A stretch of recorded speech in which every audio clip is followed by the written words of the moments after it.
토라 포션은 민수기 두 번째, 전체적으로는 35번째 파라샤였습니다. 파라샤의 제목은 낫소였죠. 낫소. 함께 볼까요? 낫소.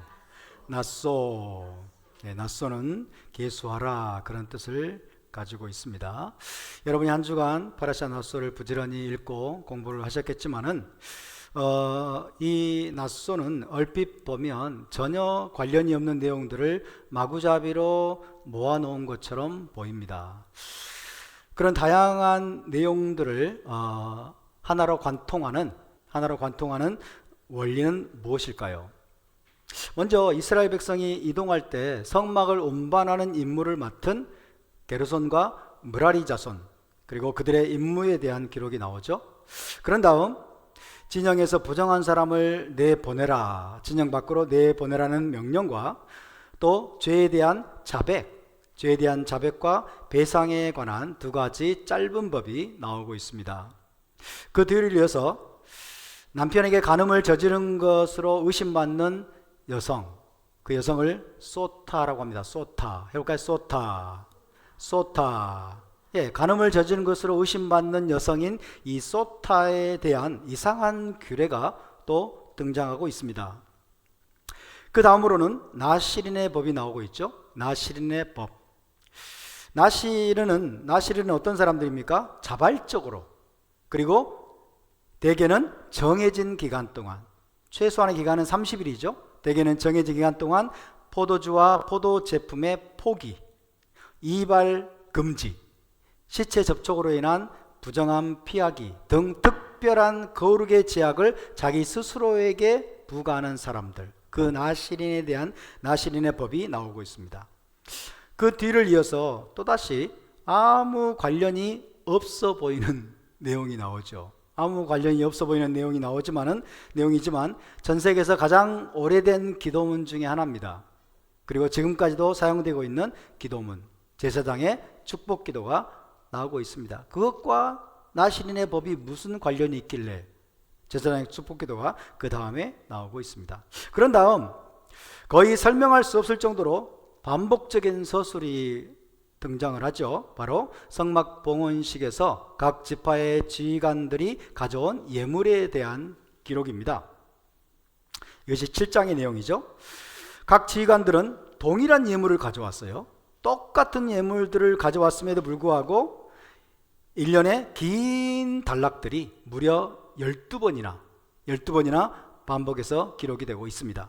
그냥 지휘관들의 이름을 나열을 하고 이 지휘관들이 이러한 예물들을 똑같이 가져왔더라 라고 서술을 하고 끝내버릴 수도 있었을 텐데, 토라는 그렇게 하지 않고 그 내용에 특별한 시간과 지면을 할애하고 있습니다.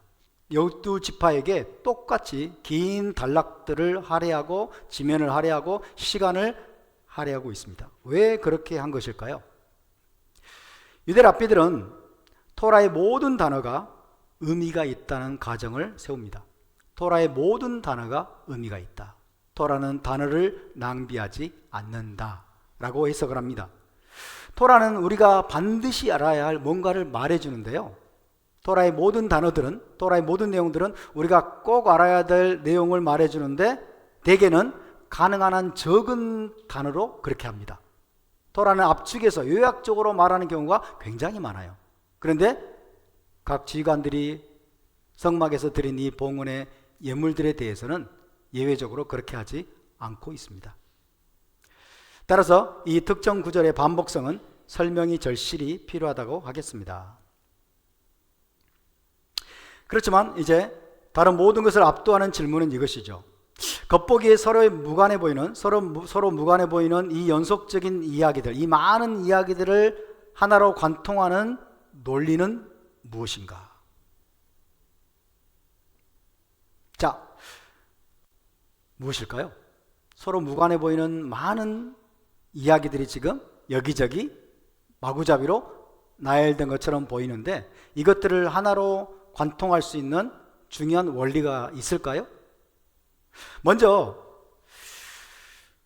토라의 다른 어떤 책보다 민수기에서 우리가 거듭 발견하게 될 해답은 법과 이야기 사이에 밀접한 연관성이 있습니다. 법과 이야기, Law and Narrative, 법과 이야기 사이에 밀접한 연관성.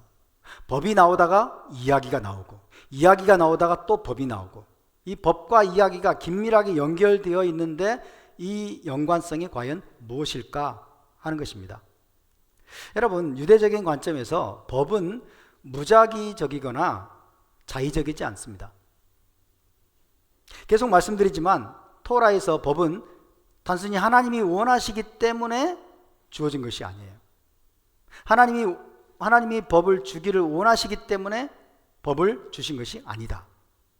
토라는 왜 법이 그런 형태를 띠게 되었는지, 왜 그런 법이 주어지게 되었는지를 우리가 이해하기를 원합니다. 하나님이 법을 주시긴 주시는데 왜 그런 법을 주셔야 하는지, 왜 그런 법이 합당한 것인지 우리가 이해하기를 원한다는 거예요. 토라는. 그러기 위해서는 먼저 이야기를 들려주는 거예요. 이야기를.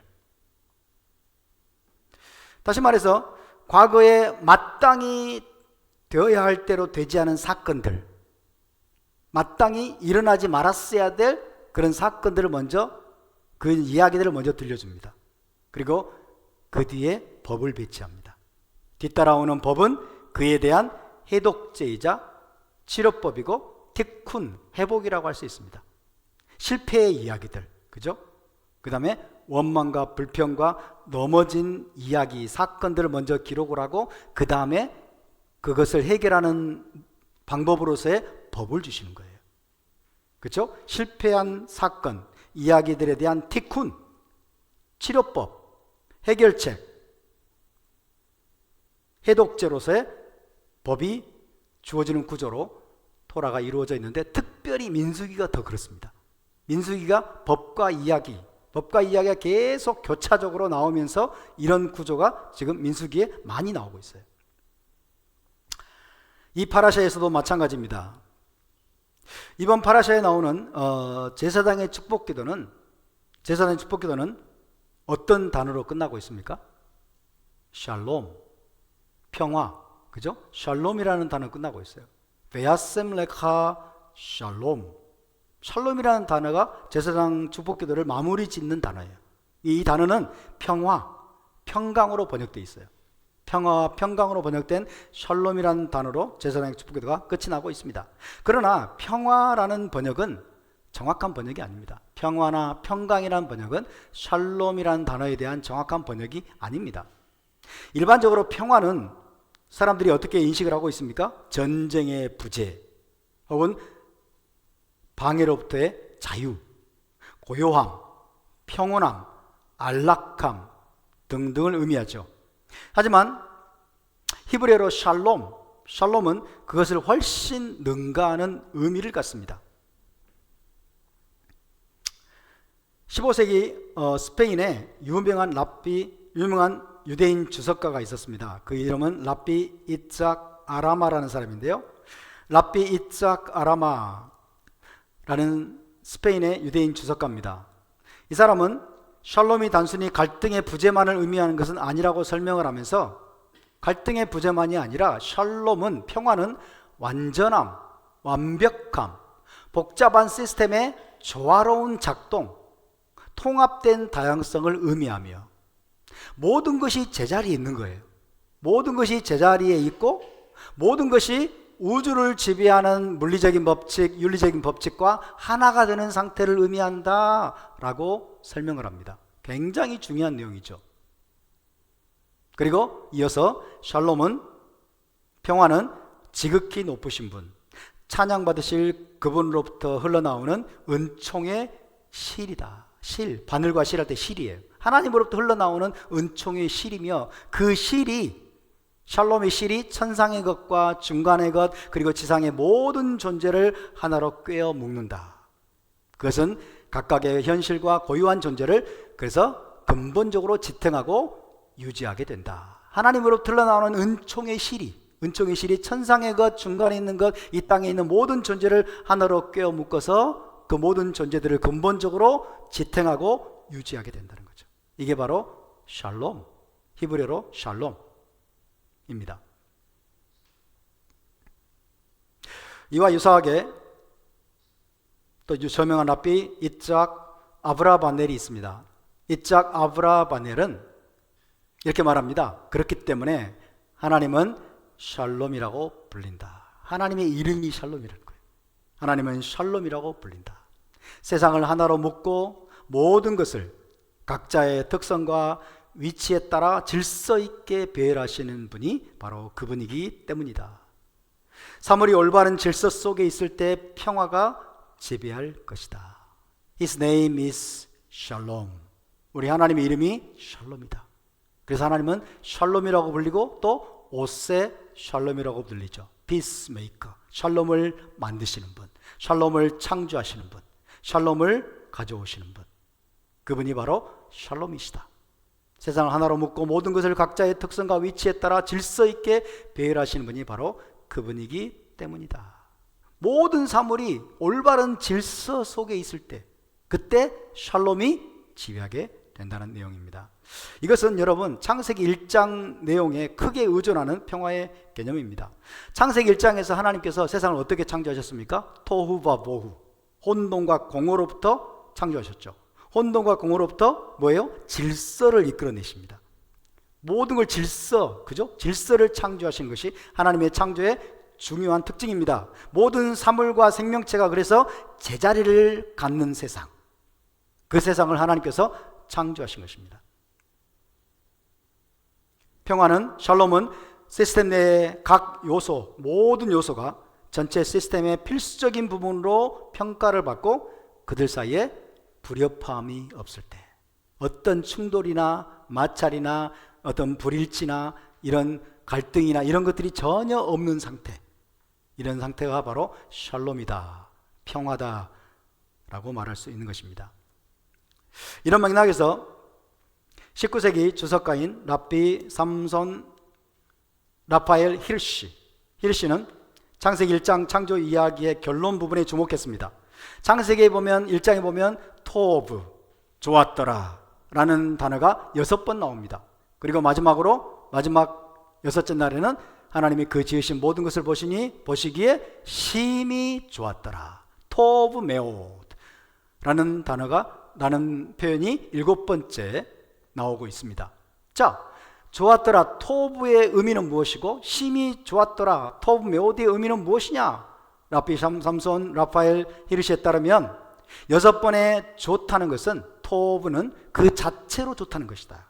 그 자체로 좋다는 것이고, 7번째 나오는 토브 메오드, 심히 좋았더라는 하나님이 전체를 보신 거예요.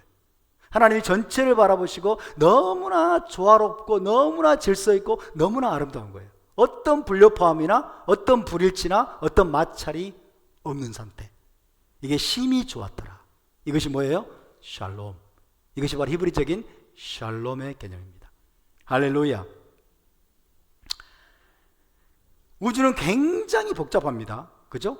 우리 과학을 통해서 알게 됐잖아요. 모든 우주의 그 엄청난 복잡성에도 불구하고 우주가 전체적으로 이루는 조화, 이 이루는 조화를 가리켜서 샬롬이라고 하는 것입니다. 그것을 토브 메오드라고 하나님이 선포하셨고, 그 상태가 바로 샬롬의 상태, 완전한 상태, 완벽한 상태, 완전한 조화와 질서와 균형이 이루어진 상태, 그것을 바로 샬롬이라고 말합니다. 그 샬롬은 하나님께로부터 온 거죠. 그래서 하나님의 이름이 샬롬이시고 그분은 오세 샬롬이십니다. 할렐루야. 샬롬을 만드시는 분, 샬롬을 창조하시는 하나님을 송축합니다. 여러분, 이것이 바로 성경적 샬롬 개념의 신학적인 배경입니다. 여러분, 고대 근동의 다른 모든 고대 신화들은 세상을 어떻게 봤을까요? 고대 근동의 신화들은 세상을 원초적인 힘들의 충돌로 보았습니다. 세상을 바라보면서 원초적인 힘들이 충돌하는 것이 이 세상의 실존이다, 실제다라고 보았어요. 그래서 예를 들면 세상에 혼돈이 있고 충돌이 있고 갈등이 있으니까 이 현실은 원초적인 힘들의 충돌이란 관점에서 보았던 반면에, 유대교는 하나님을 어떻게 보았느냐? 다양성을 창조하는 단일성으로 보았습니다. 성경에 하나님은 다양성을 창조하는 단일성이다. 다시 말하면 유일하신 하나님으로부터 다양성이 나온다는 거예요. 근데 다양성을 창조하셨는데 하나님이 창조하신 다양성은 완벽한 질서와 조화를 이루는 다양성입니다. 할렐루야. 그러니까 고대 근동의 이 신화들의 세계관과는 완전히 다른 거죠. 이처럼 샬롬은 독특한 본성과 고유한 잠재력을 가진 개인들과 지파들과 국가들의 조화로운 공존입니다. 조화로운 공존. 샬롬의 반대는 뭘까요? 샬롬의 반대는 각 요소들의 갈등과 충돌과 마찰입니다. 불협화음입니다. 따라서 샬롬은 획일성이 아니라 통합된 다양성이라고 할 수 있습니다. 획일성이 아니라 통합된 다양성. 이처럼 대립하는 요소들 사이에 조화와 화해를 평화라고 부르고 샬롬이라고 부르고 이로 인해서 모든 존재들이 유지가 되고 복합적인 실체가 계속 존재할 수 있게 됩니다. 샬롬의 상태에서만이 모든 복합적인 실체가 온전하게 존재할 수가 있게 됩니다. 그래서 하나님은 지속적으로 지금도 샬롬을 지향하고 계십니다. 성경은 지속적으로 우리에게 샬롬을 말씀하고 있습니다.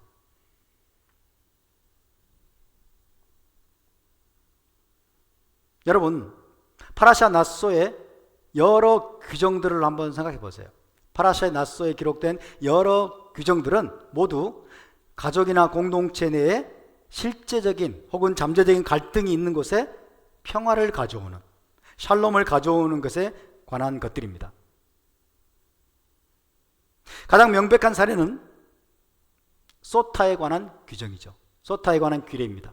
남편으로부터 간음한 것을 의심받는 여성인 소타의 경우, 자, 아내가 남편으로부터 간음한 것으로 의심받는 상황이 벌어졌다고 생각해 봅시다. 이거는 폭력과 이제 학대의 위험이 가득한 상황입니다.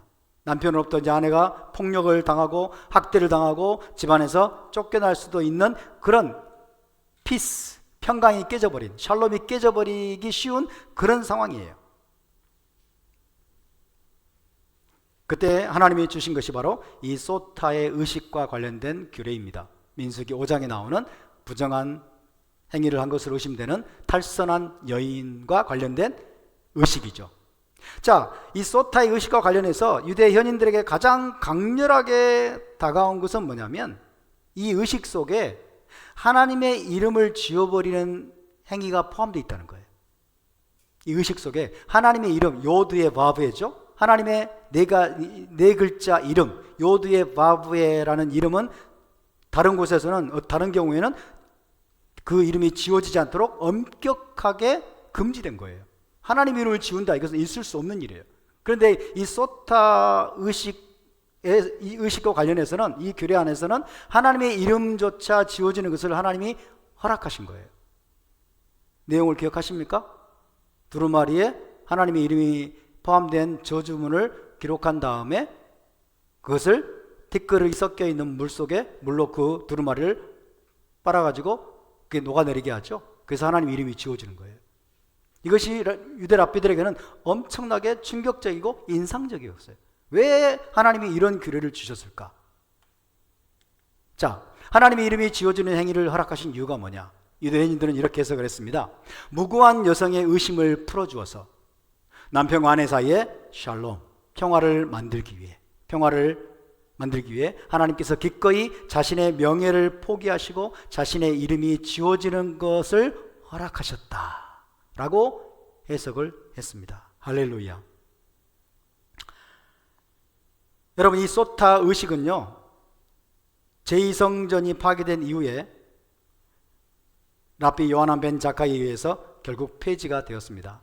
폐지가 안 되었더라도 이제 더 이상 행할 수가 없죠. 이건 성전으로 해야 돼. 성전에서 해야 되니까. 그죠? 성전이 파괴된 이후에는 더 이상 이 소타 의식을 행할 수가 없게 되었어요. 하지만 이 규례는 유대인의 가치 척도에서 가정의 평화가, 샬롬 바이트라고 하죠. 가정의 평화가 얼마나 중요한지를 상기시키는 역할을 했습니다. 가정의 평화가 너무나도 중요하기 때문에 이 무고하게 의심받는 이 여인의 억울함을 풀어주어서 샬롬 바이트, 가정의 평화를 하나님이 회복시켜 주시기 위해서 심지어 하나님 자신의 이름조차 지워주는 것을 하나님은 허락하셨다는 거죠. 그 정도로 하나님은 샬롬 바이트, 가정의 평화를 너무나 소중하게 여기신다는 것이고, 그래서 유대교에서도 유대적인 신앙은 가정의 평화를 굉장히 중요한 가치로 여기고 있습니다. 이 밖에 또 게르손과 므라리 자손, 게르손과 므라리 자손과 관련된 구절은 어떤 내용입니까? 이스라엘 백성의 광야 여정 동안 성막의 기물을 운반하는 명예로운 역할이 이 게르손과 므라리 자손, 그리고 나아가서 고앗 자손에게 주어졌음을 우리에게 보여줍니다. 게르손과 므라리 자손이 그 역할을, 성막의 기물들을 운반하는 역할과 그 임무를 기쁘고 명예롭게 여겼을까요? 아니면 불만을 가졌을까요? 어떻게 생각하십니까? 게르손과 므라리 자손이, 그리고 고앗 자손이, 레위 자손이 성막의 기물들을 광야 여정 동안에 운반을 하고 새로운 목적지 도착을 하면은 성막을 다시 조립하고 하는 임무들을 기쁘게 여기고 그 다음에 명예롭게 여겼을까요? 아니면 불만을 가졌을까요? 잘 모르시겠어요? 대부분 아마 명예롭게 여겼을 거예요. 그죠? 대부분 아주 감사하게 여기고 만족했을 것으로 보입니다. 하지만 그렇지 않은 사람들도 있었다는 것이 나중에 드러나죠. 누구일까요? 고라 자손들. 고라 자손은 고앗 자손이에요. 이번 주 파라시에는 나오지 않습니다. 고앗 자손인 이 고라는 결국 모세와 아론에 대항하여 반란을 선동하게 됩니다. 무슨 말입니까? 레위 자손과 이스라엘 공동체의 샬롬을 깨뜨려 버린 거예요. 평화를 깨뜨려 버린 거예요.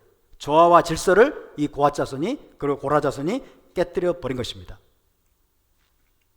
마찬가지로 12지파 지휘관들의 봉헌에 대한 긴 서술, 7장에 나오는 12지파 지휘관들의 봉헌에 대한 긴 서술은 각각의 지파가 독자적인 단락을 차지할 만큼 충분히 중요하게 여겨졌음을 우리에게 보여주는 극적인 서술 방식입니다. 왜 각 지파, 모든 지파, 한 지파에게 긴 단락의 똑같은 서술이 배정이 되고 주어졌냐는 거예요. 각각의 지파를 하나님이 그만큼 소중하게 여기시다는 겁니다. 어느 한 지파로 끝내버리지 않고, 그죠? 각각의 지파들이 성막의 봉헌에 기여한 그 기여가 하나님께 너무 기쁘고 하나님이 그것을 소중히 여기셨고, 모든 지파를 똑같이 하나님이 소중하게 여기셨음을 보여주는 그런 서술 방식이라고 할 수 있습니다. 사람들이 폭력적으로 변하는 때는 언제일까요? 사람들이 파괴적인 행동을 하기 시작할 때는 언제일까요? 자기가 무시당한다고 느낄 때, 자기의 가치가 충분히 존중받지 못한다고 느낄 때, 자기가 인정받지 못한다고 느낄 때 사람들은 종종 폭력적이 되고 파괴적인 행동을 하곤 합니다. 다시 한번 고라 일당의 사례가 이것을 증명해 줍니다. 고라와 다단과 아비람, 그들은 자기들이 충분하게 인정받지 못한다고 느꼈습니다. 자기들의 역할이 너무나 초라하다고 느꼈습니다. 자기들의 존재의 가치가 너무나 간과되고 있다고 느꼈어요. 그래서 파괴적 행동을 하고 이스라엘 자손의, 이스라엘 공동체의 샬롬, 조화로운 질서와 평화를 깨뜨리는 반역을 일으키게 된 것입니다. 자, 그래서 여러분, 이 레위 자손들과 각 지파의 지휘관들에게 합당한 명예와 관심을 부여한 이 방식을 통해서 모든 지파에게 동등한 길이의 단락을 제공함으로써, 이런 방식을 통해서 토라는 우리에게 무엇을 말해주는 것일까요? 우리에게 주는 교훈은 무엇일까요? 모든 사람을 존중함으로써, 모든 지파를 존중함으로써 국가의 조화를 보존하는 것이 너무나 소중하고 중요하다는 것입니다. 모든 개인을 소중히 여기고 모든 지파를 존중하고 중요하게 여김으로써 나라의 조화와 질서와 샬롬을 보존하는 것이 너무너무 중요하다라는 메시지를 우리에게 주고 있는 것입니다. 할렐루야. 나시린의 규례도 이런 관점에서 이해할 수가 있습니다. 나시린의 법, 여러 가지로 우리 해석할 수가 있겠지만요, 나시린의 법은 제사장이 아닌 사람들에게도, 제사장과 정확히 같진 않지만 그의 버금가는 특별한 거룩의 가능성을 열어주는 방법이었던 것으로 보입니다. 이 또한 사람들이 공동체 내의 특정 지위로부터 태생적으로 배제되었다고 느낄 때 발생할 수 있는 파괴적인 분노를 피하기 위한 방법이에요. 나도 제사장들처럼 거룩하게 살고 싶은데 나는 배제했다고 느끼면 문제가 생길 수 있습니다. 그죠? 제사장들처럼 나도 시체를 피하고 완벽한 정결의 삶을 살고 싶고 대제사장 수준의 거룩한 삶을 살고 싶은데 하나님은 나에게는 그 길을 막아버렸다. 태생적으로 나는 그렇게 할 수 없게 되었다라고 불만을 갖기 시작하면, 상대적 박탈감을 갖기 시작하면, 자기의 존재가 충분히 인정받지 못하고 존중받지 못한다고 느끼면은 이제 공동체의 샬롬이 깨지기 쉬운 거예요. 질서와 조화가 깨지기 쉽기 때문에 하나님은 그것을 방지하기 위해서 이 나실인의 규례를 허락하셨다라는 것이 유대 랍비들의 또 해석이라고 할 수 있습니다. 만약 이런 해석이 맞다면 이 파라샤 나소, 이 파라샤 나소를 하나로 묶고 있는 단일한 주제, 이 파라샤의 법과 서사를 하나로 묶고 있는 단일한 주제를 거론한다면 단연 우리가 샬롬이라고 할 수 있을 것입니다. 평화, 샬롬. 사람들 사이에 평화를 보존하거나 회복하기 위해서 특별한 노력을 기울여야 한다라는 주제, 이 주제가 이 파라샤 나소 전체를 관통하고 있는 그런 원리이고 또 논리라고 할 수가 있겠습니다. 왜냐하면 여러분, 평화는요 깨지기가 굉장히 쉬워요. 깨지기는 굉장히 쉬운데 한번 깨져버리면 다시 고치고 다시 회복하기가 너무나 어렵습니다. 굉장히 어렵습니다. 대한민국의 평화가 1945년 이후로 여러분 남과 북으로 평화가 깨져버렸어요. 두동강 나버렸어요. 1950년 6.25 전쟁이 일어나가지고 스탈린과 김일성과 마오쩌둥이 이 나라를 완전히 공산화하고 여러분 정복하려고 침략전쟁을 일으켰을 때 이승만 대통령은 이제 드디어 저 북진 통일까지 이루어서 이 나라를 하나로 회복시켜야 될 절호의 찬스라고 여기고 적극적으로 밀어붙였습니다. 강력하게 주장을 하고 대한민국 국군은 북진하라 라는 명령을 통해서 유엔군까지 따라서 북진하게끔 만들었어요. 그런데 워싱턴의 비겁한 미국의 국무부 관리들 때문에 또 트루만과 여러분 미국의 지도부 때문에 그것이 좌절되고 말았어요.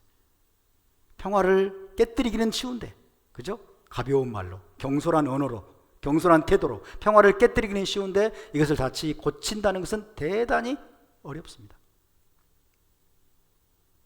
파라샤 나소는 우리가 남편과 아내 사이, 공동체의 지휘관들 사이, 그리고 평범한 수준 이상의 거룩을 열망하는 평신도들 사이에 평화를 가져오기 위해서 특별한 노력을 기울여야 한다는 것을 우리에게 말해주고 있습니다. 할렐루야. 남편과 아내 사이에 평화를 가져오기 위해서, 지파들의 지휘관들 사이에 평화를 유지하기 위해서, 이스라엘 공동체 사이에 또 보다 높은 수준의 거룩함을 열망하는 평신도들 사이에 평화를 가져오기 위해서는 너희가 특별한 노력을 기울여야 된다 라는 교훈을 우리에게 제공해 주고 있습니다. 할렐루야. 사랑하는 여러분, 하나님은 모든 개인을 각기 다르게 창조하셨고 이스라엘 12지파도 각기 다른 임무와 역할을 부여받았습니다. 그런 다양한 개인들과 지파들이 이스라엘이라는 한 공동체로 통합이 되고 샬롬을 이루는 과정에서 불가피하게 많은 갈등과 충돌이 발생한다는 것을 민수기는 적나라하게 우리에게 보여줍니다. 샬롬을 가져오는 것, 샬롬을 유지하는 것, 평화를 지키는 것, 그것이 쉬운 일이 아니라는 것을, 엄청난 도전에 직면한다는 것을 민수기는 보여주고 있습니다. 그런 갈등과 충돌에 대한 토라의 해결책은 강력한 정부, 중앙 통제, 획일성의 강요가 결코 아닙니다.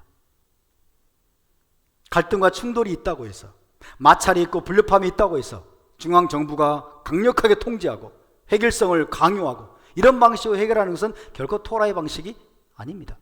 오히려 토라는 다양성의 존중을 가르칩니다. 다양성의 존중을 가르치고 다양한 요소들이 각자의 역할과 위치에서 아름다운 조화로서의 샬롬을 창조하기 위해서 너희는 함께 노력해야 된다는 것을 우리에게 가르쳐주고 있습니다. 할렐루야. 우리가 함께 노력해야 된다. 각자의 위치에서, 각자의 역할을 유지한 상태에서 아름다운 조화로서의 샬롬을 이루기 위해서 너희 모두가 공동체 전체가 함께 노력해야 한다 라는 교훈을 가르쳐주고 있습니다. 할렐루야. 민수기 6장에 기록된 제사장의 축복기도가 샬롬을 기원하는 기도로 끝나는 것도 결코 우연이 아닙니다. 베아셈 레카 샬롬, 샬롬. 그래서 유대 랍비들은 샬롬이 하나님 자신의 이름 중에 하나라고 말했고, 마이모니데스도 토라 전체가 세상에 샬롬을 만들기 위해 주어졌다라고 기록했습니다. 하나님이 토라를 주신 이유가 뭐냐? 세상에 샬롬을 만들기 위해서, 세상에 샬롬을 이루기 위해서 토라를 주셨다라고 기록을 했습니다. 그렇기 때문에 우리는 단지 평화를 위해서, 샬롬을 위해서 기도하는 것에 그쳐서는 안 되고, 평화를 만들기 위해, 샬롬을 만들기 위해서 여러분 힘써 일하고 적극 노력해야 될 줄로 믿습니다. 우리도 옷새 샬롬이 될 줄로 믿습니다. 화평케 하는 자는 복이 있나니 그들이 하나님의 아들이라 일컬음을 받을 것이요. 옷새 샬롬. 하나님의 이름이 뭐라고요? 샬롬이죠. 그러면 피스메이커들은 하나님의 아들이라고 일컬음을 받게 되겠죠. 아멘입니까? 저와 여러분이 옷새 샬롬이 될 수 있기를 바랍니다. 평화를 위해서 단순히 기도만 하고 있는 것이 아니라 평화를 이루기 위해서, 평화를 만들기 위해서, 샬롬을 창조하기 위해서 적극적으로 노력하고 적극적으로 움직이는 저와 여러분 될 수 있기를 주의 이름으로 축원합니다. 바라카셴. 그래서 지금부터는 이제 6장에 기록된 제사장의 축복 기도에 대해서 조금 더 심도 있게 살펴보도록 하겠습니다. 이 시간에 다 모든 내용을 다룰 수는 없고요. 앞부분만 좀 살펴보도록 하겠습니다. 민수기 6장 22절부터 27절 한번 찾아볼까요? 민수기 26장 22절부터 27절입니다.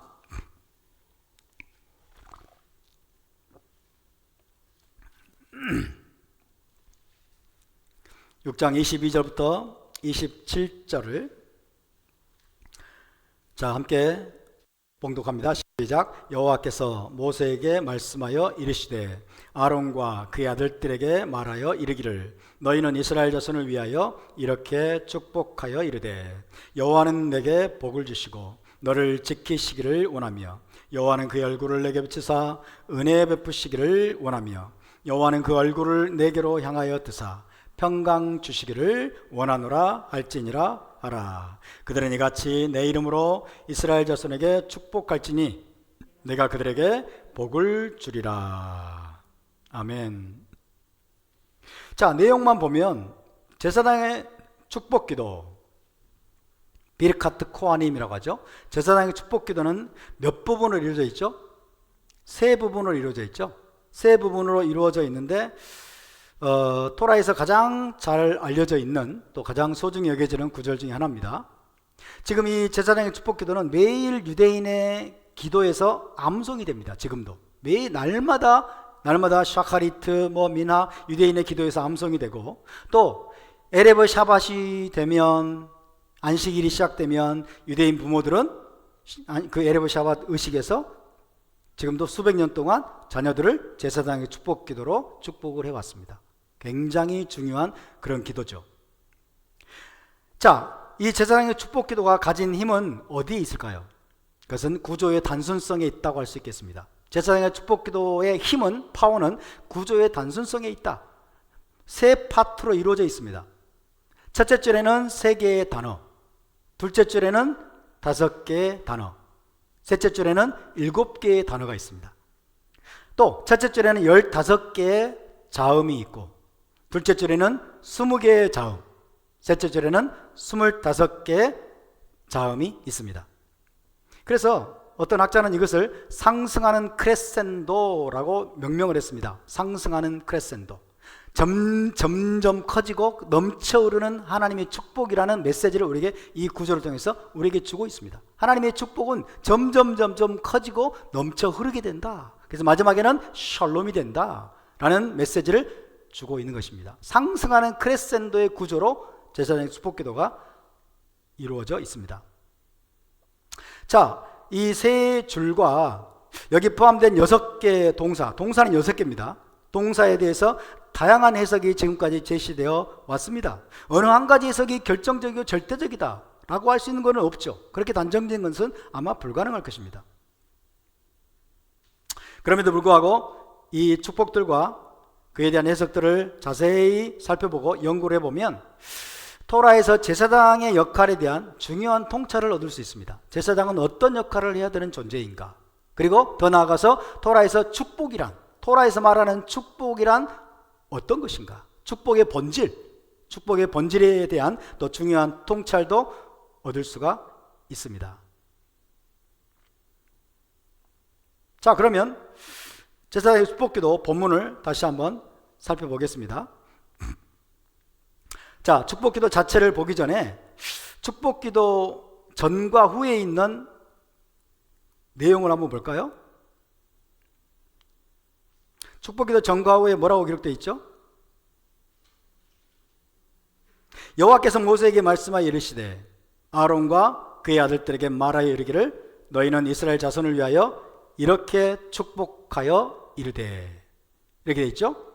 또 27절에 그들은 이같이 내 이름으로 이스라엘 자손에게 축복할지니 내가 그들에게 복을 주리라. 이 축복 기도를 둘러싸고 있는 구절들 22절과 27절은 우리에게 중요한 질문을 제기합니다. 어떤 질문일까요? 왜 하나님께서는 제사장들이 백성을 축복할 때 사용해야 되는 정확한 공식을 지시하고 계실까? 그냥 축복해라 이러면 될 텐데 그냥 축복하라가 아니라 공식처럼 주는 거예요. 그죠? 정확한 기도문을 주고 있습니다. 공식과 같은 기도문, 이 기도문을 제사장들에게 하나님께서 지금 지시하고 있는데 그 이유는 과연 무엇일까? 또 하나의 질문은 하나님은 그 말씀을 제시하신 후에 왜 마지막에 내가 친히 그들에게 복을 주리라 라고 강조하실까? 라는 질문입니다. 왜 제사장들이 백성을 축복할 때 사용해야 되는 공식적인 기도문을 하나님은 제시하신 것일까? 그리고 마지막에는 내가 친히 그들에게 복을 주리라고 강조하신 것일까? 그냥 하나님이 복을 주시면 되잖아요. 그렇죠? 근데 제사장들에게 굳이 백성들에게 이렇게 축복해라 라고 공식적인 기도문을 주시고 마지막에는 내가 축복할 거야 이렇게 말씀하시는 이유가 뭐냐는 거죠. 자, 이 질문에 대한 두 가지 질문에 대한 답은 동일합니다. 그것은 토라는 제사장이 축복의 근원이 아니라는 사실을 강조하는 것입니다. 제사장이 축복의 근원이 아니라는 거예요. 제사장은 축복의 통로이며 축복은 오로지 하나님으로부터 나온다. 축복의 근원은 하나님이시고 제사장은 축복의 통로가 되어야 된다라는 것입니다. 하나님이 그냥 축복하는 게 아니고 하나님은 통로를 필요로 하십니다. 아멘? 하나님은 통로를 통해서 그분의 축복이 흘러가기를 원하세요. 그래서 제사장들에게 이런 명령을 주고 계십니다. 다시 강조하는데 제사장은 축복의 근원이 아닙니다. 너희는 축복의 근원이 아니라는 것을 여기서 강조하고 계세요. 그리고 축복의 근원은 나 여호와 하나님이라는 것을 또 강조하고 계십니다. 이것을 제사장은 기억하고 또 기억해야 됩니다. 오직 모든 축복의 근원은 오직 하나님 한 분이라는 사실을 잊지 말아야 됩니다. 자기들은 축복의 통로라는 사실을 절대로 잊어서는 안 됩니다. 제사장의 역할은 하나님의 축복을 흘려보내고 전달하는 것이라는 사실입니다. 축복기도의 각 줄 시작 부분에 여호와의 이름이 나오죠. 예바레케카 아도나이, 그죠? 여호와 이름이 또 3번이나 반복되고 있죠. 여호와 이름이 3번이나 반복되는 것도 뭐예요? 축복의 근원이 여호와 하나님이라는 사실을 강조하기 위함입니다. 여러분, 이 모든 축복들은 오직 여호와 하나님만이 홀로 행하실 수 있는 것임을 기억하시길 바랍니다. 만약에 제사장들이 자신이 축복의 근원이라고 착각을 하거나 자기 자신에게 축복을 흘려보낼 수 있는 어떤 신비한 능력이 있다고 착각을 하게 되면 문제가 심각해집니다. 제사장들 자신이 축복의 근원이라는 착각에 빠지게 되면 그런 착각은 제사장들로 하여금 과대망상에 빠질 위험에 노출시키게 됩니다. 그리고 더 나쁜 것은 약하고 힘없는 자들을 착취하려는 유혹에 빠지게 될 수도 있습니다. 제사장들 자신이 축복의 근원이라는 착각에 빠지는 일이 불가능할까요? 아니요. 굉장히 많이 있습니다. 오늘날 교회 안에서도 목회자들이, 목사들이, 또 은사자들이 자기가 그 은사의 출처임양, 자기가 그 은사를 통해서 사람들에게 축복을 해주고, 그죠? 사람들에게 좋은 것들을 줄 수 있는 근원적인 존재인 양 자기를 높이는 사람들이 상당히 많이 있죠. 영적으로 자기가 신령하다는 거예요. 자기에게 신비한 능력이 있다고 착각을 합니다. 신비한 능력이 있고 자기는 특별한 사람이고 영적으로 신령해가지고 사람들에게 특별한 능력을 나눠줄 수 있고, 그죠? 사람들에게 막 축복도 선포할 수 있고, 그런 존재라는 과대망상에 빠져있는, 이 과대망상이에요. 그런 빠져있는 사람들이 의외로 굉장히 많습니다. 거기에 머물면 괜찮은데 그런 사람들은 항상 영적인 강압을 합니다. 영적인 착취를 하고 억압을 하는 방향으로 흘러나가는 경우가 여러분 적지 않음을 우리는 과거에 많이 보았습니다. 지금도 그런 사람들이 상당히 많습니다. 더 나아가서 뭐예요? 헌금을 갈취하게 되죠. 그죠? 예언을 해주고 헌금을 갈취하고 마치 그것이 자기에게서 나온 것이냐, 이런 사람들이 굉장히 많아요. 제사장들 자신이 축복의 근원이라는 착각에 절대로 빠져서는 안 되는 것입니다. 여기서 토라는 우리에게 제사장에 관해서 중요한 뭔가를 가르쳐주고 있습니다. 제사장은 백성들을 축복하는 존재이지만 축복의 근원이 아니라 축복의 통로라는 사실, 그리고 모든 사역자들이 마찬가지입니다. 모든 권위자들이 마찬가지입니다. 축복의 본질에 대해서도 또한 많은 가르침을 제공해 주고 있습니다. 제사장들만이 아니라 우리 모두는, 저와 여러분 모두는 축복의 근원이 아니라 축복의 통로에 불과하다는 사실을 기억하시길 바랍니다. 하나님은 이스라엘을 축복의 통로로 세우셨습니다.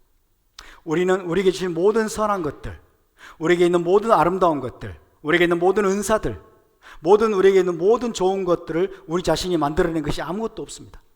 우리는 그것들을 여러분 하나님께로부터 받은 것임을 믿으시기 바랍니다. 하나님께 받은 그 모든 선한 것들을 우리는 다른 사람들에게 흘려보내고 다른 사람들에게 전달해주는 통로 역할을 감당해야 될 줄로 믿습니다.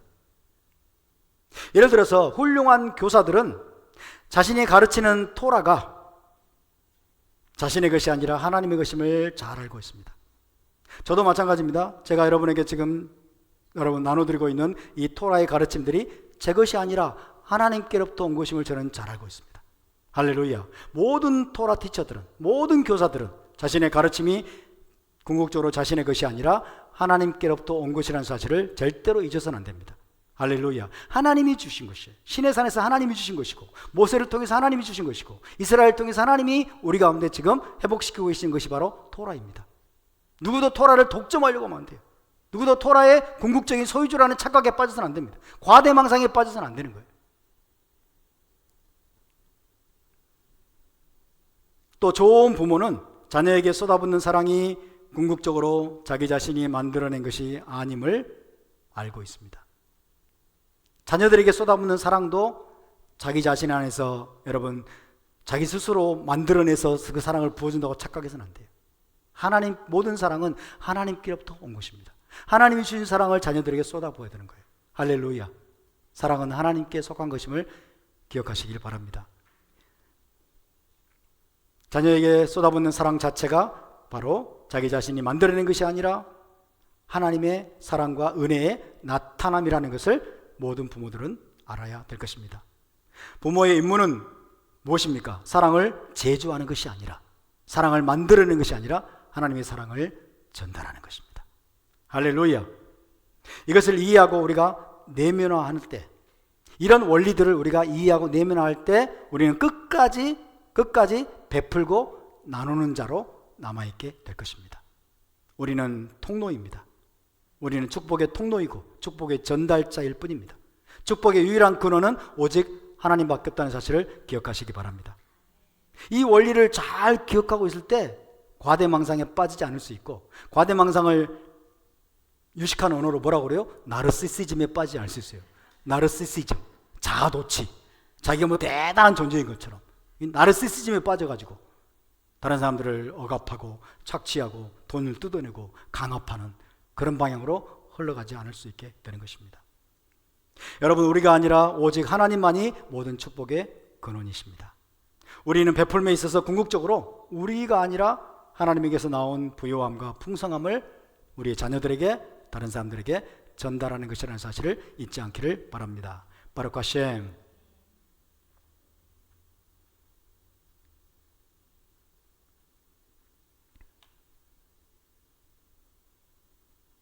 자, 제사장의 축복기도는 크게 세 가지 축복으로 이루어져 있습니다. 세 파트로 이루어진다고 그랬죠. 이 세 가지 축복 중에 첫 번째인 여호와는 내게 복을 주시고 너를 지키시기를 원하며, 이 축복을 어떻게 이해할 것인가에 대한 흥미로운 논쟁이 있어요.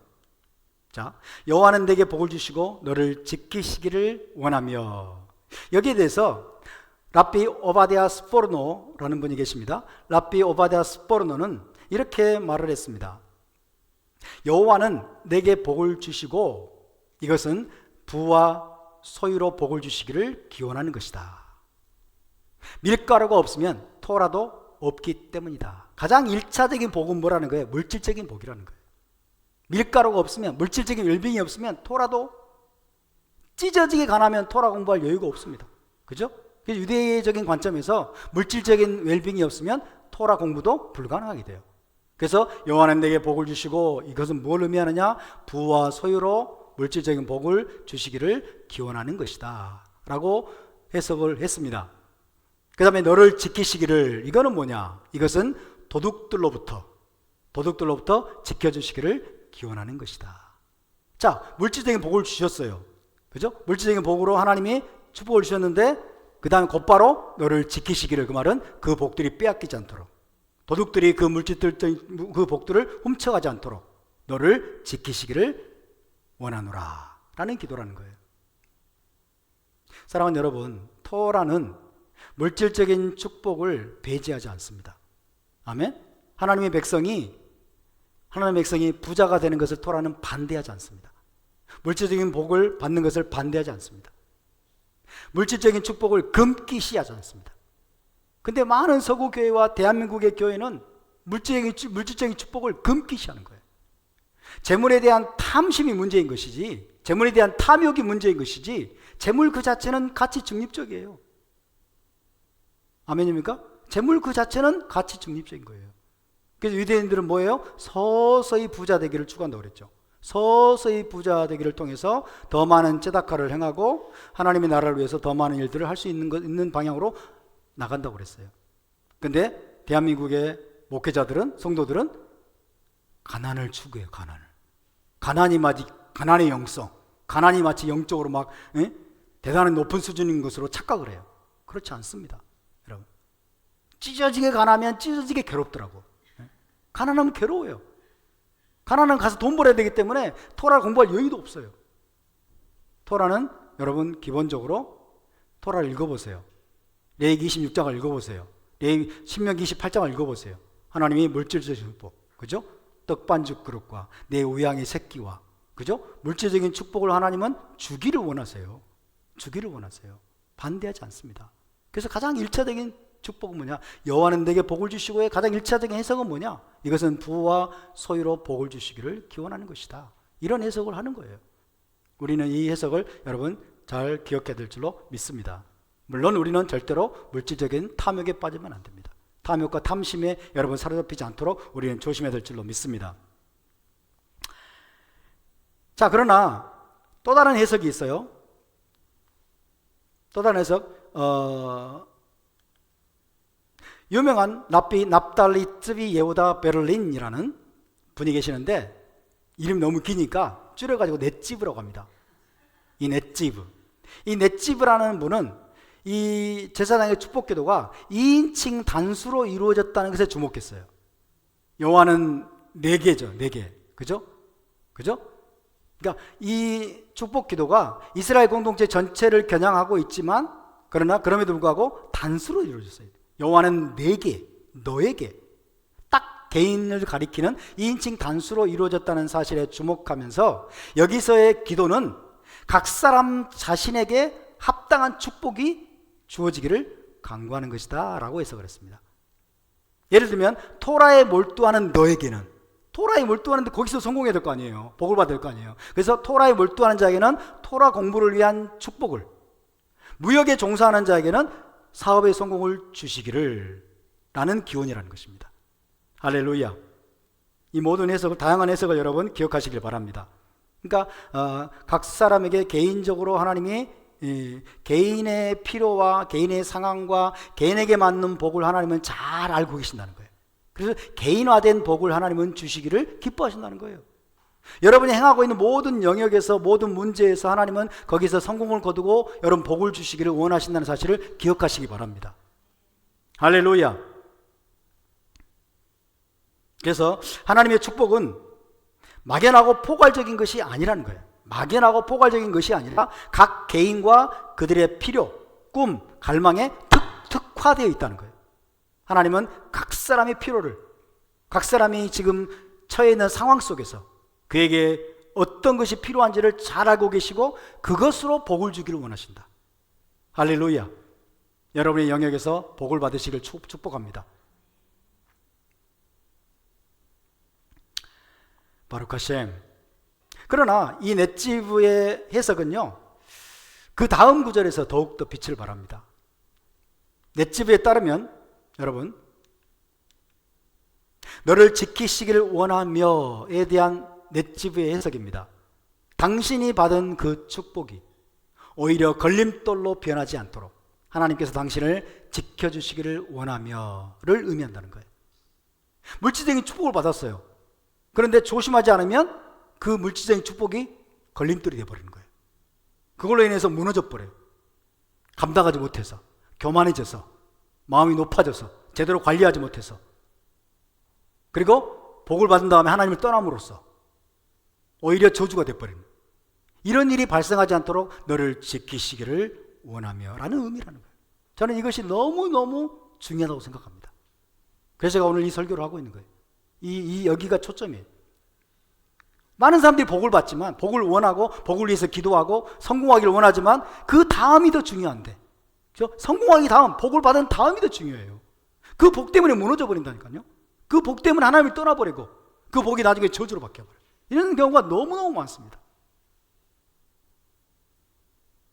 당신이 받은 그 축복이 오히려 걸림돌로 변하지 않도록 하나님께서 당신을 지켜주시기를 원합니다.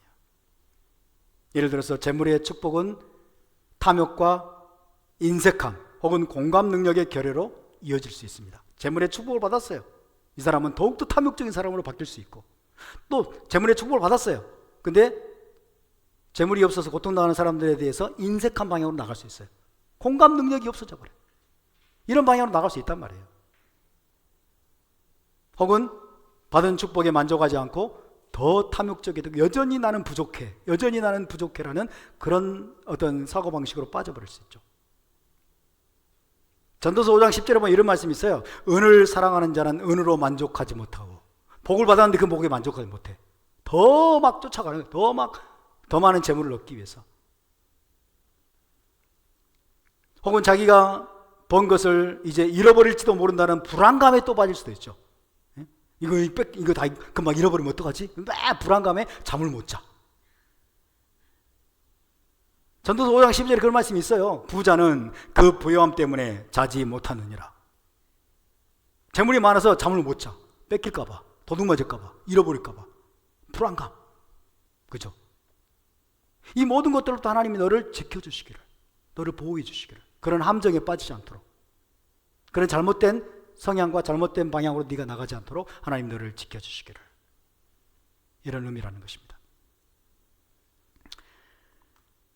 결정적으로 넷지브는 이렇게 지적합니다. 토라 학습의 축복조차도 썩은 열매를 맺을 수 있다고 지적합니다. 토라 학자는 조심하지 않으면 쉽게 교만해지거나 하나님 이름을 모독하는 원인을 제공할 수 있다는 것입니다. 저는 이것이 우리가 기억해야 될 충격적인 메시지예요.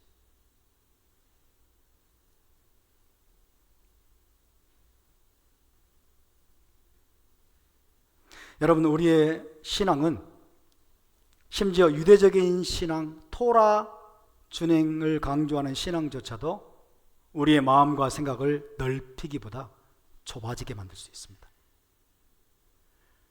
또 친절함 대신에 잔인함을 정당화할 수도 있습니다. 토라를 안다는 이유로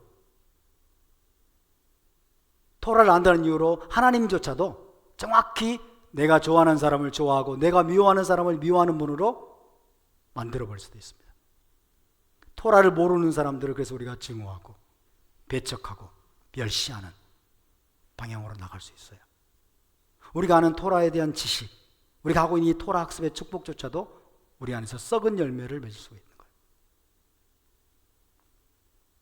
정말 중요한 경고의 메시지입니다. 이 토라 학습으로 인해서, 토라에 대한 지식으로 인해서 우리가 교만해지거나 하나님의 이름 모독하는 방향으로 나가지 않기를 바랍니다. 그래서 탈무드의 현인 랍비 조슈아 벤 레비는 이렇게 경고했습니다. 만일 어떤 사람이 합당하다면 토라는 그에게 생명의 양약이 되겠지만 그렇지 않다면 그것은 그에게 치명적인 독이 될 수 있다. 차라리 토라를 모르지, 토라를 몰랐으면 차라리 나았을 뻔했다. 어떤 사람이 합당하다면 토라는 그에게 생명의 양약이 될 수 있지만은 그렇지 않다면 그것은 그에게 치명적인 독이 될 수 있다고 경고를 했습니다. 토라에 헌신하는 삶은 우리를 더 친절하고 더 온화하게 만들 수가 있습니다. 더 사랑이 많고 현실에 더 충실하게 만들 수가 있습니다. 그리고 마땅히 그렇게 돼야 됩니다. 하지만 반대로 토라에 헌신하는 사람은 반대로 우리를 차갑고 무자비하게 만들 수도 있습니다. 다른 사람에 대해서 더 사랑하고 배려하기보다는 오히려 덜 사랑하고 더 주의를 기울이지 못하는 그런 사람으로 만들 수도 있습니다.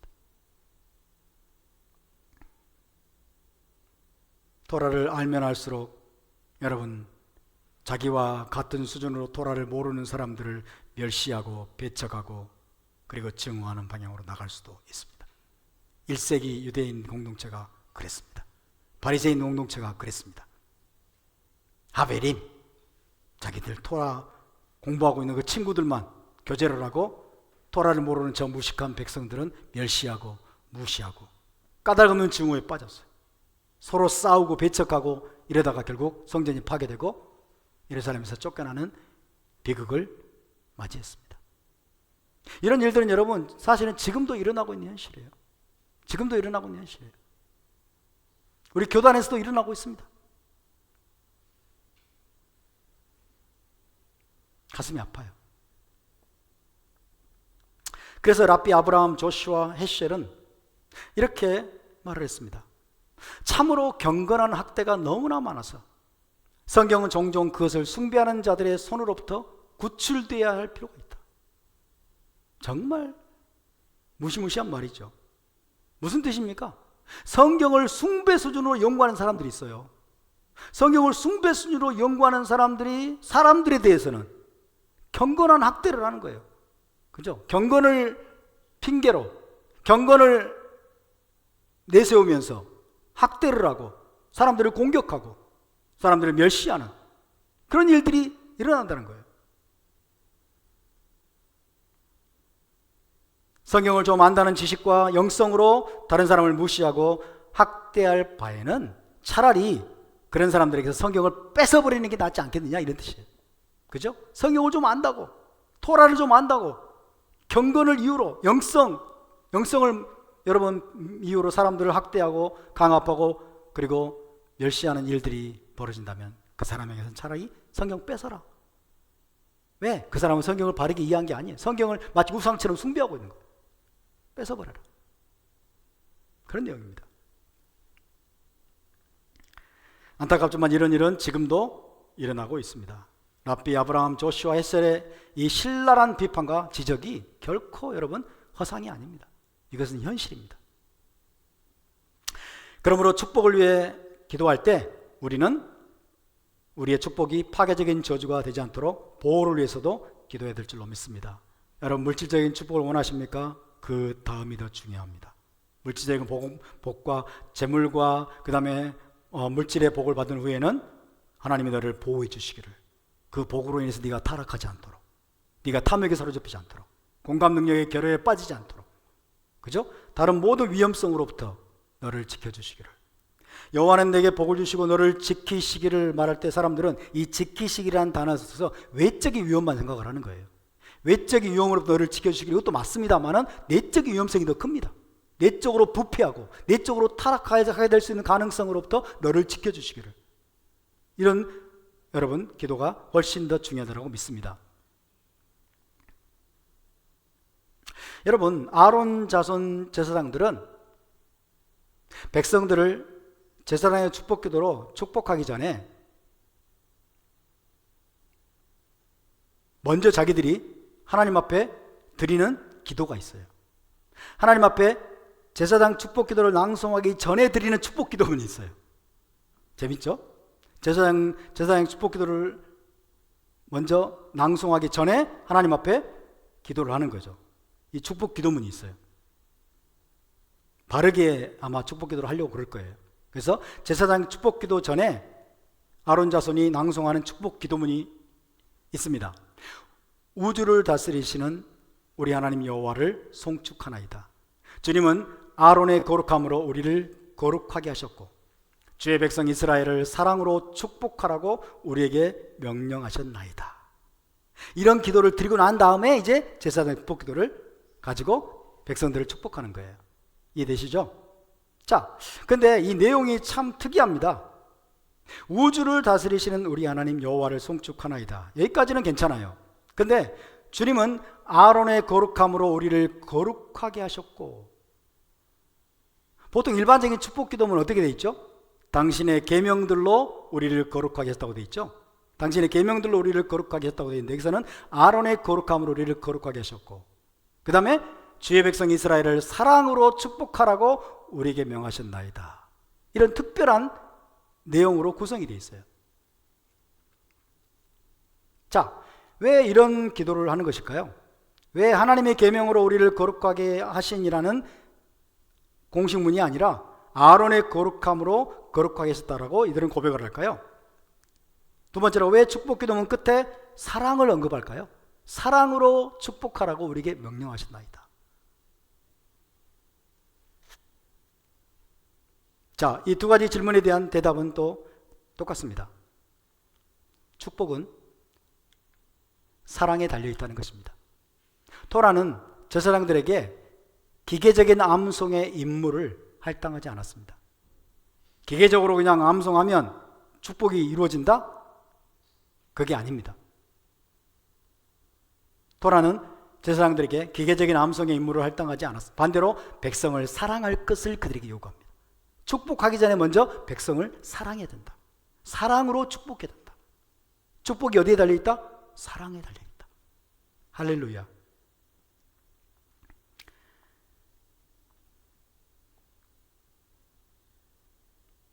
그래서 랍비 문헌 조아르는 이렇게 선언하고 있습니다.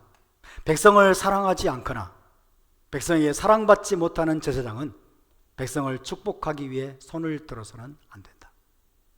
백성을 사랑하지 않거나 백성에게 사랑받지 못하는 제사장은 백성을 축복하기 위해 손을 들어서는 안 된다.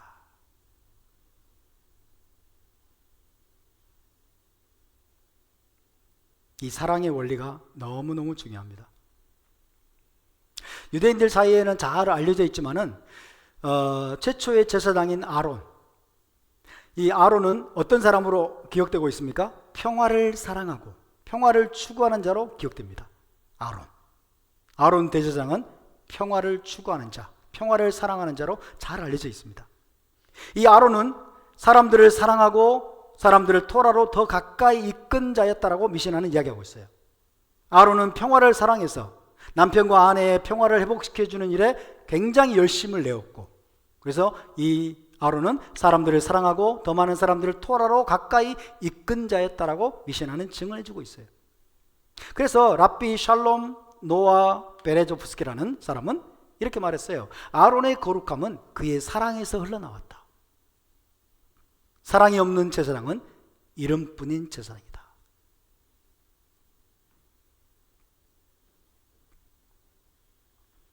여러분, 제사장들에게 적용되는 것은 또한 우리 모두에게도 똑같이 적용되어야 될 줄로 믿습니다. 기계적으로 누군가를 축복하는 것은 그들을 전혀 축복하지 않는 것입니다. 기계적인 축복은 축복이 아닙니다. 제사장 축복 기도를 여러분 달달달 암송해가지고 여러분 선포하면 축복을 받을까요? 축복이 임할까요? 축복이 이루어질까요? 그렇게 된다면 그것은 마법이고 주술이에요. 하나님은 마법이나 주술을 말씀하시는 것이 아닙니다. 안식일에 부모가 자녀에게 제사장의 축복을 낭송할 때도 그 순간만큼은 전적인 몰입을 요구합니다. 자기의 온 마음과 온 열정과 사랑을 가지고 자녀를 축복해야 된다라고 유대인들은 이야기합니다. 기계적으로 하면 안 돼요. 그냥 입에서 그냥 달달달 암송이 돼 있으니까 기계적으로 하면 축복이 이루어지는 그런 게 아니에요. 자기가 가장 아끼고 사랑하는 자녀들에게 하나님의 가장 중요한 축복을 선포하는 그 시간이기 때문에, 그죠? 모든 열정과 그 다음에 자신의 전 존재를 실어서 자녀에게 제사장의 축복 기도를 선포해야 된다라고 이야기하는 거예요. 할렐루야. 이것을 카바나라고 하죠. 카바나. 그죠? 마음을 실어서, 사랑을 실어서, 열정을 실어서 이 제사장의 축복 기도를 선포해야 된다라는 것입니다. 그래서 아론 자손이 축복 기도를 선포하기 전에 이 기도문을 반드시 하는 거예요. 그죠? 아론의 거룩함으로 우리를 거룩하게 하셨나이다. 사랑으로 백성을 축복하라고 하신 당신을 찬양합니다. 그러면서 사랑을 실어서 축복하기 위한 마음의 준비를 하는 거죠.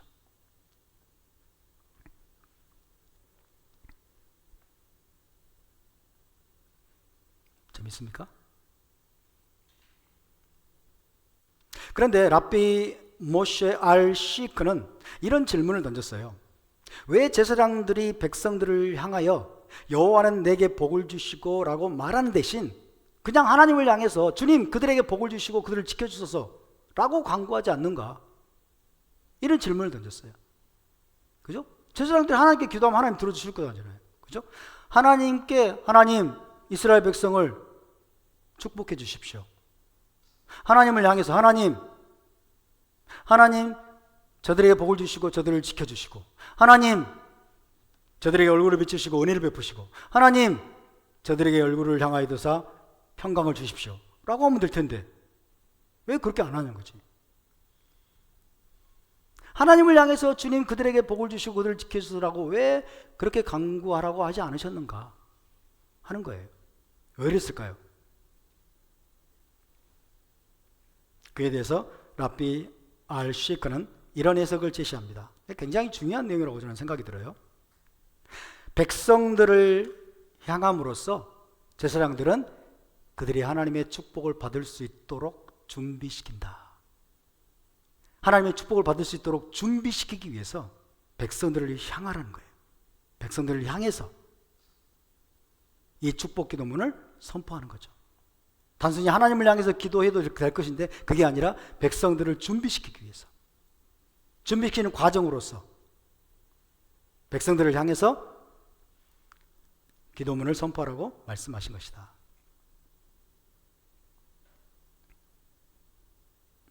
이것은 우리에게 어떤 메시지를 주는 것일까요? 백성들을 준비시킨다? 무슨 준비? 축복을 받을 수 있는 준비입니다. 기계적으로 제사장의 축복 기도를 선포하면, 제사장에서 이 축복 기도를 받으면 그 기도가 기계적으로 나한테 이루어지겠지, 이것도 아닌 거예요. 이것도 아닌 거예요. 왜냐면 축복 기도문을 듣고 받는 사람의 준비가 정말 중요하다는 겁니다. 그래서 여러분, 때로는 축복을 주는 것보다 축복을 받는 것이 더 어렵다는 것을 암시합니다. 축복을 받는 것이 더 어렵다. 과거에 어떤 분이요, 저한테 와가지고 자기 아들이 신앙이 하나도 없어요.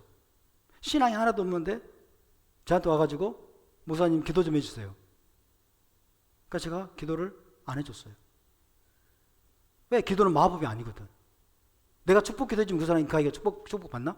아니에요. 그 아이가 전혀 준비가 안 돼 있어. 기도해 줄 때가 아니라고 저는 생각했어요.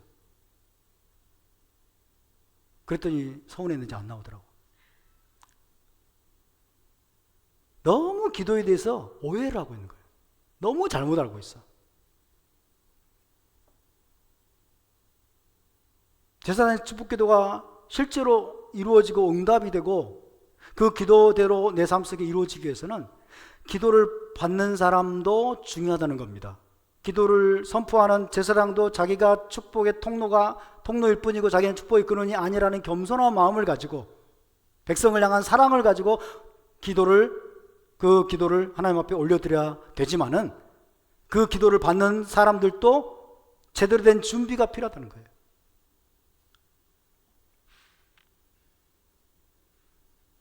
여러분, 노예살에서 해방된 지 얼마 되지 않은 이스라엘 백성, 이 사람들은 지금 이제 신의 광야에서 다시 약속의 땅을 향한 광야 여정을 다시 시작하려고 하는 그런 상황 가운데 있습니다. 자, 이스라엘 백성들의 내면은 지금 여러 가지 면에서 마음이 상당히 황폐화되어 있어요. 노예 근성이 그들 안에 너무나 깊이 뿌리박혀 있어요.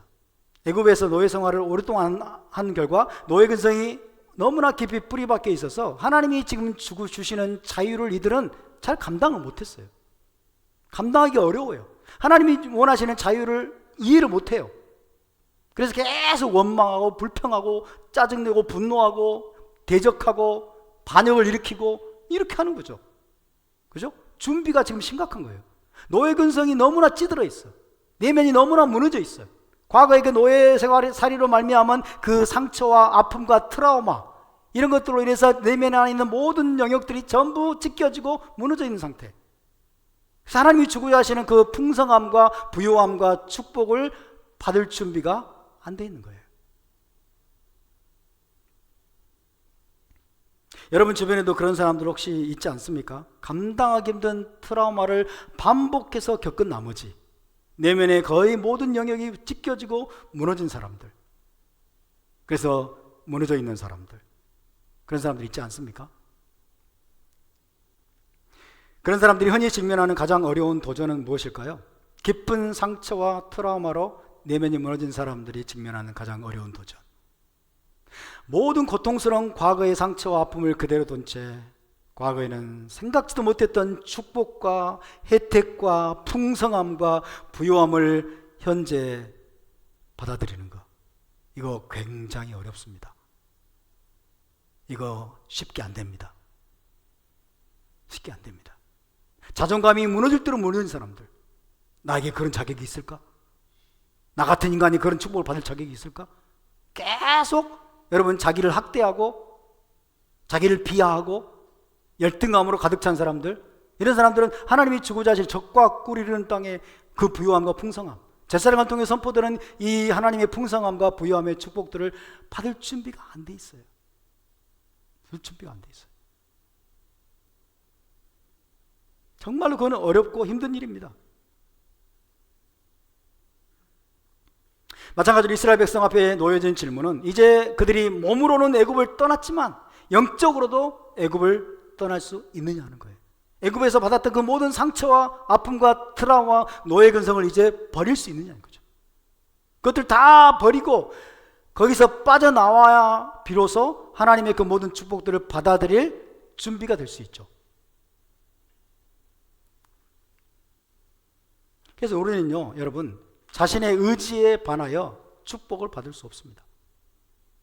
자신의 의지에 반하여 축복을 받을 수가 없어요. 적어도 약간의 개방성과 수용성이 없다면 축복은 불가능한 거예요. 하나님이 주고자 하신, 하나님이 말씀하시는 것들에 대한 개방성, 수용성, 이거는 뭐예요? 믿음이죠. 믿음으로 내 내면을 그분께 오픈하고 개방하고 받아들이려고 하는 그런 마음, 수용성이 없으면 축복은 받을 수 없어요. 불가능합니다. 기계적으로 절대로 되지 않습니다, 여러분. 내면이 완전히 무너져서 믿음도 없고 그저 하나님을 거부하고 자기를 무가치한 자로 여기고 있고, 나는 그런 축복을 받을 자격이 없다라고 여기고 있는 사람에게 아무리 제사장 축복들을 마법처럼 막 주문처럼 외워도 여러분 그 축복이 이루어진다? 천만의 말씀이에요. 그건 기독교가 아니고 성경적인 종교가 아닙니다, 여러분. 마법이죠. 주술이고. 우리의 신앙을 그렇게 하고 있는 사람들이 너무나 많아요. 영성한다고 하는 사람들이 그렇게 생각하는 사람이 너무나 많습니다. 영성생각지 못 살아놓고 안수 딱 하면은 임파테이션 하면 막 무너지고 넘어지고 막 이래가지고 막 기름 부음이 막 임파테이션 바로 돼가지고 그 전에는 이제 자기 생각이나 사상이나 준비에 상관없이 자기 삶 속에 막 기적이 일어나고 막 능력이 임하고 축복이 임하고 이렇게 생각하는 사람들이 너무너무 많은 게 오늘 현실이에요. 이거는 유대적인 신앙, 성경적인 신앙이 아닙니다.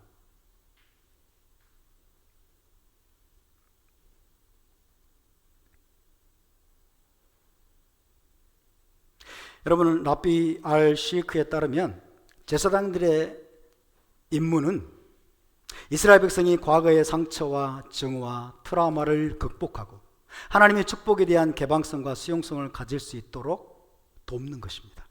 이게 제사장의 역할입니다.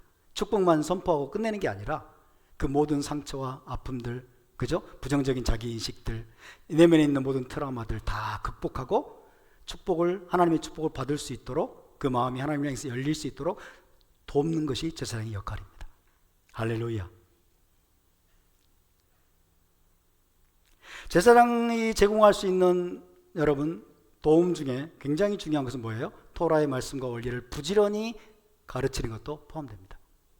백성에게 토라를 가르쳐서 하나님의 부르심과 목적, 하나님의 뜻과 계획과 궁극적인 갈망을 마음 깊이 깨닫게 해야 됩니다. 하나님이 너를 어떻게 보시는지, 너에게 하나님께 너에게 네가 얼마나 소중한 존재인지를 가르쳐 주는 것도 포함되죠. 그죠? 제사장은 기본적으로 토라를 가르치는 자예요. 하나님의 생각, 하나님의 사상, 하나님의 관점으로 자기를 바라보고 세상을 바라볼 수 있도록 그의 생각과 사고를 토라의 말씀으로 계속해서 여러분 정결케 하고 새롭게 하는 것이 제사장의 역할인 줄로 믿습니다. 그래서 과거의 상처와 아픔, 내면 깊이 남겨진 트라우마를 극복하고 하나님의 사랑과 자비와 축복을 기꺼이 받아들이도록 돕는 것이 제사장의 역할입니다. 다시 말씀드리지만 제사장의 축복기도는 그냥 기계적으로 외워서 선포하기만 하면 자동적으로 축복이 많은 마법이나 주술이 아닙니다. 1년 3번 절기 때 제가 챈팅을 하죠. 예바레ха 아도나이 베이시 메레하. 왜 이렇게 할까요? 더 신령해서 챈팅을 해가지고 제사장의 축복기도를 선포하면 더 막 주술적으로 막 더 어떤 강력한 파워가 임해가지고 막 기도가 이루어져 버릴까요? 절대 그렇지 않습니다. 그렇게 하는 이유는 뭐예요? 우리의 주의를 집중하는 겁니다. 주의를 집중시켜서 우리의 마음을 하나님 향해서 더 오픈해 주는 거죠. 그런 이유예요, 다.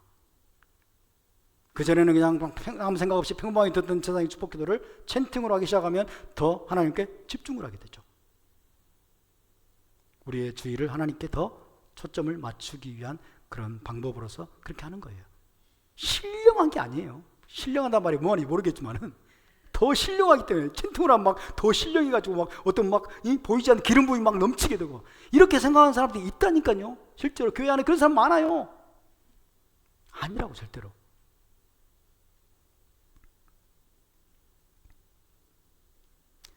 제사장의 축복기도가 진정으로 성취되기 위해서는 제사장과 백성 모두의 올바른 태도와 준비가 필요합니다. 그리고 토라의 계명에 전심으로 순종하는 삶이 동반되어야 될 줄로 믿습니다. 제사장의 축복기도를 선포하는 사람도 뭐예요? 나는 축복의 통로입니다. 나는 축복의 근원이 아닙니다. 낮은 마음으로, 겸손한 마음으로 백성들에 대한 진정한 사랑으로 선포해야 될 뿐만 아니라 그 기도를 듣는 사람도 자기 안에 있는 모든 부정적인 인식들, 불신앙, 그리고 반역, 교만, 모든 상처와 아픔들 다 내려놓고 하나님이 주고자 하시는 그 축복을 온전히 받을 수 있도록 자기 자신을 준비시키는 것, 모든 죄를 버리고 악을 버리고 하나님의 축복을 받을 수 있는 그 위치에 자기 자신이 있도록 자기를 준비해야 될 줄로 믿습니다.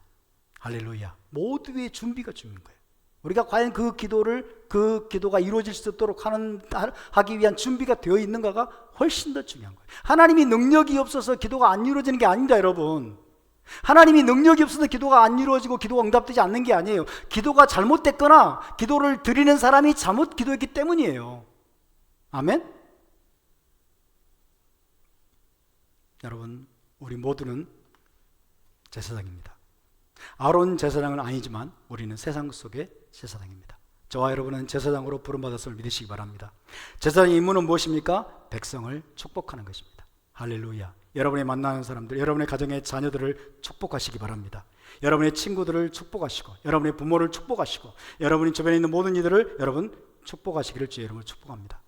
여러분 축복의 통로가 되시길 바랍니다. 할렐루야. 여러분이 받은 많은 축복들을, 많은 선한 것들을 흘려보내는 통로가 되시기를 주의 이름으로 축원합니다. 그리고 우리의 마음이 높아지지 않기를 원합니다. 우리는 축복의 근원이 아니라 우리는 축복의 통로로 부름받았다.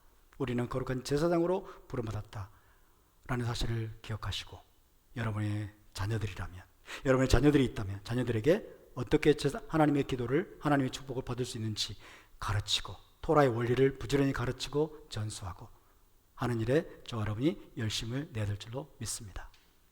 할렐루야. 이번 파라샤에 나오는 이 제사장의 축복 기도를 통해서 우리는 많은 것들을 배울 수 있습니다. 제사장이란 어떤 존재인가? 축복의 원리는 어떤 것인가? 축복의, 하나님이 주고자 하는 축복의 본질은 무엇인가? 그리고 어떻게 하면 하나님의 축복이 우리의 삶 속에 이루어질 수 있도록 우리가 준비할 수 있을 것인가 등등에 대해서 많은 원리들을 우리가 배울 수 있습니다. 해를 거듭할수록 토라에 대해서, 그리고 이 제사장의 축복 기도에 대해서 우리의 이해와 우리의 적용이 더욱더 깊어질 수 있기를 주의 이름으로 축원합니다. 자, 오늘 여기까지 나누고 함께 기도하기를 원합니다.